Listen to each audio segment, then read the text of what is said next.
नमस्कार साथियों, आप सभी का हमारे YouTube चैनल विद्यालय एजुकेशन में स्वागत है।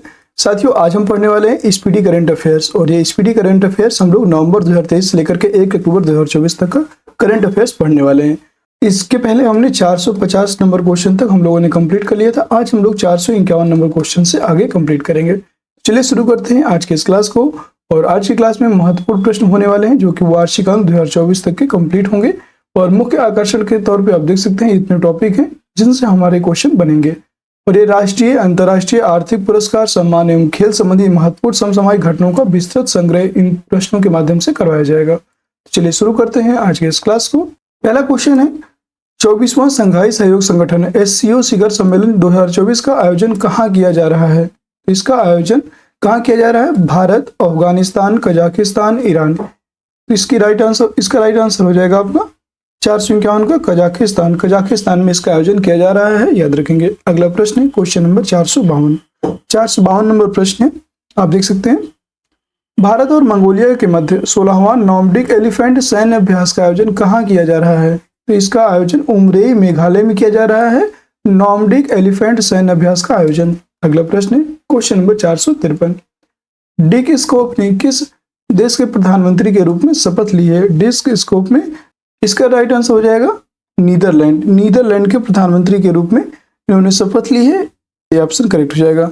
अगला प्रश्न है 454, निम्न में से किसे उप राष्ट्रीय सुरक्षा सलाहकार नियुक्त किया गया है? उप राष्ट्रीय सुरक्षा सलाहकार रामाराव को, BP रेड्डी, गणेशन प्रसाद या TV रामचंद्रन। तो इसका राइट आंसर हो जाएगा TV रविचंद्रन को राष्ट्रीय सुरक्षा सलाहकार यानी कि नेशनल सिक्योरिटी एडवाइजर रखा गया है, डी ऑप्शन करेक्ट हो जाएगा। अगला प्रश्न है 455, चर्चा में रहा काजीरंगा नेशनल पार्क को यूनेस्को में कब शामिल किया गया था? चर्चा में रहा काजीरंगा नेशनल पार्क, इसको 1985 में यूनेस्को में शामिल किया गया था। और यूनेस्को का मुख्यालय कहाँ स्थित है? फ्रांस की राजधानी पेरिस में। अगला प्रश्न 456, हाल ही में हाथरस में सत्संग के दौरान हादसा हुआ और हाथरस किस राज्य में स्थित है? तो यह आपका उत्तर प्रदेश राज्य में स्थित है हाथरस, ठीक है, सी ऑप्शन करेक्ट हो जाएगा। अगला प्रश्न है 457, केंद्रीय मंत्री जी किशन रेड्डी ने UPSC उम्मीदवारों की सहायता के लिए कौन सा पोर्टल लॉन्च किया है? तो इनके द्वारा भी हाल ही में निर्माण पोर्टल लॉन्च किया गया है, ए ऑप्शन करेक्ट हो जाएगा। 458 नंबर प्रश्न है, भारत के किस राज्य में शुतुरमुर्ग का विश्व का प्राचीनतम घोंसला खोजा गया है? तो शुतुरमुर्ग का विश्व का प्राचीनतम घोंसला ये खोजा गया है आंध्र प्रदेश में, बी ऑप्शन राइट हो जाएगा। अगला प्रश्न है 459, एयर इंडिया द्वारा दक्षिण एशिया का सबसे बड़ा फ्लाइंग ट्रेनिंग ऑर्गेनाइजेशन FTO कहाँ स्थापित किया जा रहा है? इसकी बात करेंगे, यह कहाँ स्थापित किया जा रहा है? अमरावती। अमरावती कहाँ है? आंध्र प्रदेश में है और यह अमरावती में स्थापित किया जा रहा है, ये ऑप्शन करेक्ट हो जाएगा। अगला प्रश्न 460, भारत और किस देश के मध्य 13वां मैत्री युद्ध अभ्यास का आयोजन किया जा रहा है? भारत और किस देश के मध्य मैत्री युद्ध अभ्यास का आयोजन किया जा रहा है? आप सभी जानते हैं कि मैत्री युद्ध अभ्यास ये किसके किसके मध्य होता है? मैत्री युद्ध अभ्यास की बात करेंगे तो यह भारत और थाईलैंड के मध्य होता है, ठीक है, भारत और थाईलैंड, सी ऑप्शन करेक्ट हो जाएगा। अगला प्रश्न है, आप देख सकते हैं, अगला प्रश्न है 461, अंडर 23 एशियन रेसलिंग चैंपियनशिप 2024 में भारत पदक तालिका में कौन से स्थान पर रहा है? तो इसमें भारत के जो पदक तालिका में स्थान है यह है पहला स्थान है, ए ऑप्शन करेक्ट हो जाएगा। अगला प्रश्न है 462, प्रोजेक्ट नेक्सस का संबंध किस क्षेत्र से है?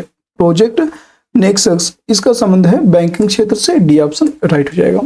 अगला प्रश्न 463 में क्वेश्चन दिया हुआ है, प्रधानमंत्री नरेंद्र मोदी ने लोकसभा में राष्ट्रपति द्रौपदी मुर्मू के अभिभाषण पर धन्यवाद प्रस्ताव दिया और राष्ट्रपति का विशेष अभिभाषण संविधान के किस अनुच्छेद में है? तो संविधान के किस अनुच्छेद में है? एक बार मैं आपको इसके सारे ऑप्शन दिखा देता हूं ताकि आपको थोड़ा सा रिकॉल हो जाएगा। अनुच्छेद 77, अनुच्छेद 67, अनुच्छेद 97 या अनुच्छेद 87। यह राष्ट्रपति का अभिभाषण यह अनुच्छेद 87 में दिया हुआ है, डी ऑप्शन राइट हो जाएगा। 464 नंबर प्रश्न है, शिमला स्थित सेना प्रशिक्षण कमान के general officer commanding in chief सेना के किसे नियुक्त किया गया है? तो इसमें नियुक्त होने वाले हैं और इनका नाम है लेफ्टिनेंट जनरल देवेंद्र शर्मा। देवेंद्र शर्मा को यहाँ पे general officer commanding in chief नियुक्त किया गया है, याद रखेंगे, देवेंद्र शर्मा इनका नाम है। अगला प्रश्न है 465 नंबर प्रश्न है, किस भारतीय शतरंज खिलाड़ी ने लियोन मास्टर्स शतरंज चैंपियनशिप 2024 जीती है? तो यह विश्वनाथन आनंद जी के द्वारा जीता गया है डी ऑप्शन करेक्ट हो जाएगा। अगला प्रश्न 466, एनटीआर भरोसा पेंशन योजना किस राज्य सरकार द्वारा शुरू की गई है? एनटीआर भरोसा पेंशन योजना यह आंध्र प्रदेश सरकार के द्वारा इसको शुरू किया गया है, याद रखेंगे। डी ऑप्शन राइट हो जाएगा। 467 नंबर प्रश्न है, दुनिया में कौन सा देश जीव जंतुओं की चेकलिस्ट तैयार करने वाला दुनिया का पहला देश बन चुका है? दुनिया में कौन सा देश जीव जंतुओं की चेकलिस्ट तैयार करने वाला दुनिया का पहला देश बन चुका है? इसका नाम है भारत। अगला प्रश्न 468, स्मार्ट सिटी मिशन को मार्च 2025 तक के लिए बढ़ाया गया है और स्मार्ट सिटी मिशन कब शुरू हुआ था? स्मार्ट सिटी मिशन यह 2015 में शुरू हुआ, ये ऑप्शन राइट हो जाएगा। अगला प्रश्न 469, सुजाता सैनिक किस राज्य की पहली महिला मुख्य सचिव बनी है? सुजाता सैनिक किस राज्य की पहली महिला मुख्य सचिव बनी है? तो इनका नाम है महाराष्ट्र, मतलब ये महाराष्ट्र राज्य के पहली महिला मुख्य सचिव के रूप में नामित हुई हैं या नियुक्त हुई हैं। अगला प्रश्न 470, ग्लोबल लाइबिलिटी इंडेक्स 2024 के अनुसार विश्व का सबसे रहने योग्य जो शहर है, रहने योग्य शहर या लाइवेबल सिटी कौन सी है? Osaka Japan, Adelaide Australia, Auckland New Zealand या वियना ऑस्ट्रिया। तो आपको बता दें ये जो वियना ऑस्ट्रिया की राजधानी वियना है, यह ग्लोबल लाइवेबिलिटी इंडेक्स 2024 के अनुसार विश्व का सबसे रहने योग्य स्थान माना गया है। डी ऑप्शन करेक्ट हो जाएगा। इसलिए इसको इतना विस्तार से होता है आपको, ताकि आपको ये ज्यादा टाइम तक याद रहे। ये जो इंडेक्स वाले प्रश्न होते हैं आपसे डायरेक्ट पूछा जाता है। 471 नंबर प्रश्न है साथियों, T20 वर्ल्ड कप 2024 में मैन ऑफ द सीरीज का खिताब किसने जीता था? मैन ऑफ द सीरीज का खिताब जीतने वाले थे Jasprit Bumrah. C option correct हो जाएगा। 472 नंबर प्रश्न है, केंद्रीय प्रत्यक्ष कर board central board of directors CBDT का चेयरमैन किसे नियुक्त किया गया है? तो इसके चेयरमैन नियुक्त होने वाले हैं, इनका नाम है Ravi Agrawal. B option correct हो जाएगा।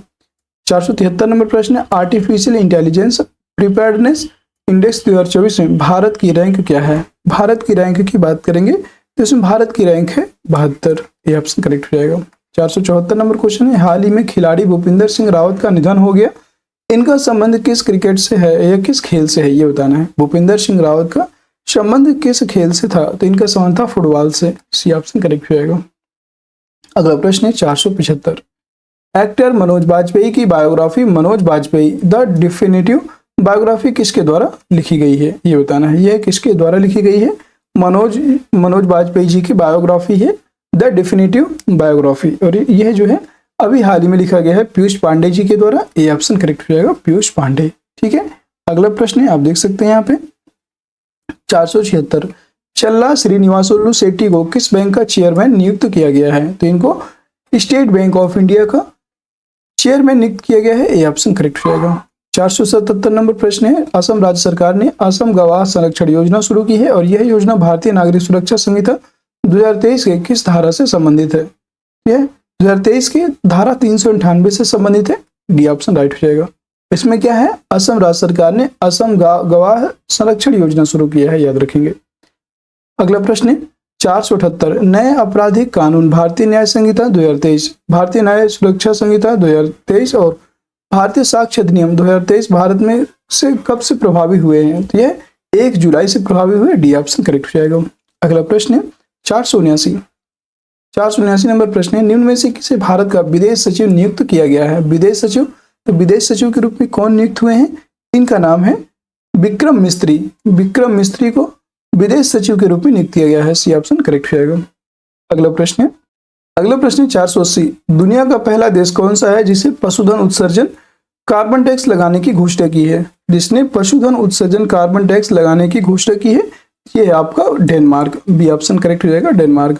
481 नंबर प्रश्न है, प्रधानमंत्री नरेंद्र मोदी ने 30 जून को Venkaiah Naidu life in service पुस्तक का विमोचन किया है और यह किताब किसके द्वारा लिखी गया है? यह किताब की बात करेंगे तो यह एस नागेश कुमार के द्वारा लिखा गया है। यह ऑप्शन करेक्ट हो जाएगा, एस नागेश कुमार। अगला क्वेश्चन है क्वेश्चन नंबर 482, चर्चित रायमोना राष्ट्रीय उद्यान किस राज्य में स्थित है? रायमोना राष्ट्रीय उद्यान की बात करेंगे, यह किस राज्य में स्थित है? अरुणाचल प्रदेश में। बी ऑप्शन करेक्ट हो जाएगा। सॉरी, यह आपका असम राज्य में स्थित है। रायमोना राष्ट्रीय उद्यान आपका असम राज्य में स्थित है। ठीक है, असम राज्य में स्थित है। ठीक है, डी ऑप्शन करेक्ट हो जाएगा। अगला प्रश्न 483, 29 जून को अमरनाथ यात्रा शुरू हुई और अमरनाथ गुफा जम्मू कश्मीर के किस जिले में स्थित है? अमरनाथ गुफा जम्मू कश्मीर के किस जिले में स्थित है? तो यह अनंतनाग जिले में स्थित है। डी ऑप्शन करेक्ट हो जाएगा, अनंतनाग। 484 नंबर प्रश्न है, किस राज्य सरकार ने मुख्यमंत्री माझी लड़की बहन योजना शुरू करने की घोषणा की है? तो माझी लड़की बहन योजना शुरू करने की घोषणा की है मुख्यमंत्री ने, और यह किस राज्य सरकार की है? तो यह किस राज्य सरकार के द्वारा शुरू किया गया है? ये याद रखना है आपको, महाराष्ट्र राज्य सरकार के द्वारा इसको शुरू किया गया। 485 नंबर प्रश्न, निम्नलिखित में से किस संस्था ने 29वीं वित्तीय स्थिरता रिपोर्ट जारी की है? वित्तीय स्थिरता रिपोर्ट किस संस्था के द्वारा जारी किया गया है? यह जारी हुआ है अभी हाल ही में आरबीआई के द्वारा, रिजर्व बैंक ऑफ इंडिया के द्वारा 29वीं वित्तीय स्थिरता रिपोर्ट जारी की गई। 486 नंबर प्रश्न, यूरोपीय काउंसिल का अध्यक्ष किसे नियुक्त किया गया है? यूरोपीय काउंसिल का अध्यक्ष किसको नियुक्त किया गया है? तो यह एंटोनिया कोस्टा को नियुक्त किया गया। बी ऑप्शन करेक्ट हो जाएगा। 487 नंबर प्रश्न है, हाल ही में धर्मपुरी श्रीनिवास का निधन हो गया और इनका संबंध किस क्षेत्र से था? धर्मपुरी श्रीनिवास की बात करेंगे तो इनका जो संबंध है, इनका संबंध था राजनीति से। ये ऑप्शन करेक्ट हो जाएगा। ये एक पॉलिटिकल लीडर थे और इनका भी हाल ही में निधन हो गया है। इनका नाम था धर्मपुरी श्रीनिवास राय। अगला प्रश्न है 488, साहित्यिक योगदान के लिए पेन प्रिंटर पुरस्कार 2024 से किसे सम्मानित किया गया है? इसे आप इंपॉर्टेंट लगा लीजिए, मैं आपको बताता हूँ, इसे आप इंपॉर्टेंट लगा लीजिए। क्यों? क्योंकि ये बहुत इंपॉर्टेंट क्वेश्चन है। पेन प्रिंटर पुरस्कार पिछली बार बहुत बार ये क्वेश्चन पूछा गया था। तो साहित्यिक योगदान के लिए पेन प्रिंटर पुरस्कार 2024 से किसे सम्मानित किया गया है? तो इसका राइट आंसर हो जाएगा आपको अरुंधति राय। अरुंधति राय को पेन प्रिंटर पुरस्कार से सम्मानित किया गया। सी ऑप्शन करेक्ट हो जाएगा। 489 नंबर प्रश्न, प्रत्येक वर्ष 29 जून को राष्ट्रीय सांख्यिकी दिवस मनाया जाता है और यह दिवस किसकी जयंती पर मनाया जाता है? राष्ट्रीय सांख्यिकी दिवस, तो यह मनाया जाता है पीसी महालनोबिस की जयंती पर। ठीक है, इसका राइट आंसर हो जाएगा पीसी महालनोबिस।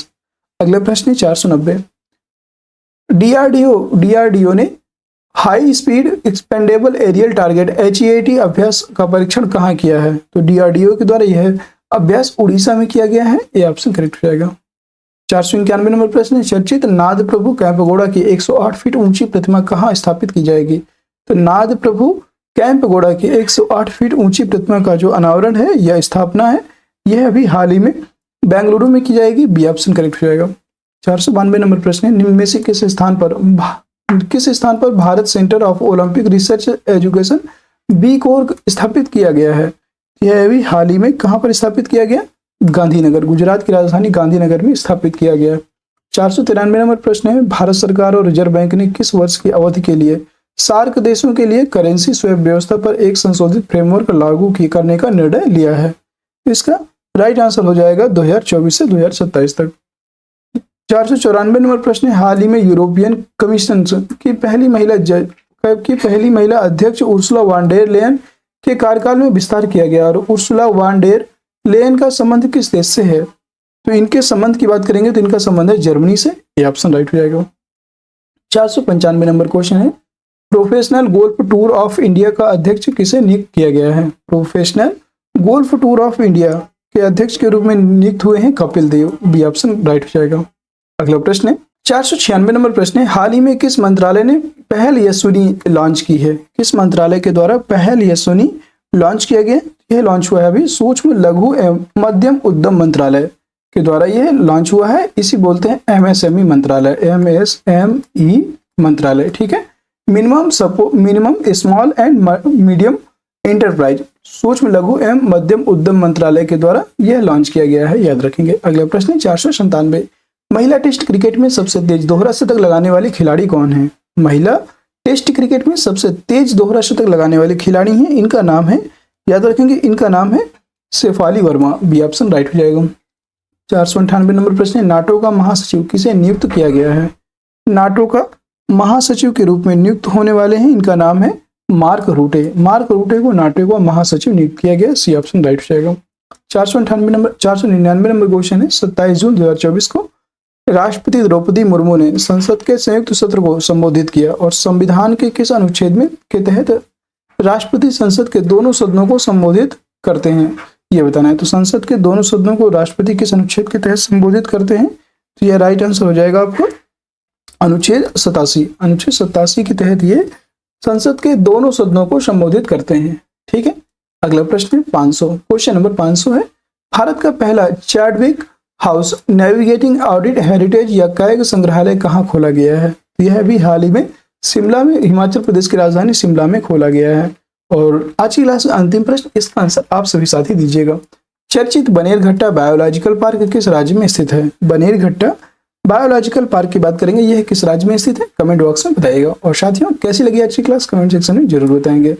क्लास अगर पसंद आए तो क्लास को सभी साथी लाइक कर दीजिएगा, शेयर कर दीजिएगा जितने भी साथी जुड़े हैं, और चैनल में नए हैं तो चैनल को सब्सक्राइब भी जरूर कर लीजिएगा, ताकि आगे आने वाली सारी वीडियोज की नोटिफिकेशन मेरे सभी साथियों को प्राप्त हो जाए। और जितने भी साथी हैं टेलीग्राम चैनल को ज्वाइन कर लीजिए। टेलीग्राम चैनल का लिंक आपको वीडियो के डिस्क्रिप्शन में मिल जाएगा। और इस क्लास की जो पीडीएफ है, मैं आपको पीडीएफ के लिए बता देता हूँ, पीडीएफ आपको 30 तारीख को मिल जाएगी। 30 मतलब अक्टूबर, 30 अक्टूबर को इसका पूरा पीडीएफ आपको बुक इसका मिल जाएगा 30 अक्टूबर 2024 को। तो आप एक बार टेलीग्राम में देख लीजिएगा।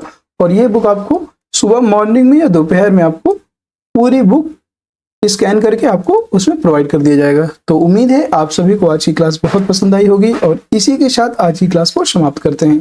30 तारीख को इस क्लास का पूरा पीडीएफ आपको मिल जाएगा। और हम फिर 30 के बाद जब भी ये नई बुक आएगी उसको हम लोग कवर करेंगे, और इसका फुल वीडियो भी आने वाला है। ठीक है साथियों, तो फिर मिलते हैं किसी नेक्स्ट क्लास में। तब तक के लिए नमस्कार साथियों, और आप सभी का बहुत बहुत धन्यवाद, आप हमसे जुड़े। और किसी भी क्वेश्चन में डाउट हो तो आप कमेंट बॉक्स के माध्यम से पूछ सकते हैं। फिर मिलते हैं।